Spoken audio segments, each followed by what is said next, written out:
So that's how I used it clinically. And that's still when people want to know about tests. We have licenses, exclusive licenses to like a ton of clocks, dozens of clocks. But it's really that pace is when I really talk to people like that's the one. Because the last thing I'll say about it is I mentioned earlier, like the early clocks, they would be different by 4 years, and that's just not usable. If I do a test and a year later do a test and you've gone backwards 3 years, is that just standard error or did we do something? Mm. So the pace has really tight ICC or interclass correlation, and it only varies by a few percent ever, which is better or as good as pretty much other standard labs. Like lipids going to be 5% off or so. All tests are off a little bit, just from normal variation. So it's really tight. It's really precise. It gives me something actionable, and I can use it to follow these crazy longevity interventions everybody wants to try.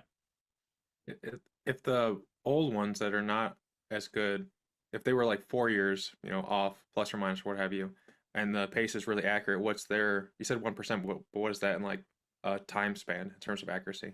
Like what's their plus or minus? So for 4 years, it was about 4.5 years, like like kind of the first kind of Horvath clocks. And so if you're thinking like a biologic age on average around 40, so it's about 10 to 15% variance usually is what you would see with those. Oh, Uh, okay, and that's wow. and that's just too much. That's too much to be really useful. Yeah, so 1% would be like a month, like I guess. If it 4 years is 15 to 10%, then like less than 1% is like not that big of a difference. Like you'd be able to track something, an intervention over like 6 months pretty clearly. For sure. And we see that, like we see that frequently. So with the pace of aging, so you get a score of like 0.6 to 1.4. So 1.0 means you're aging at normal expected rate. If you're at 0.9, you're aging 10% slower. So over 10 years, you're only going to age 9 years.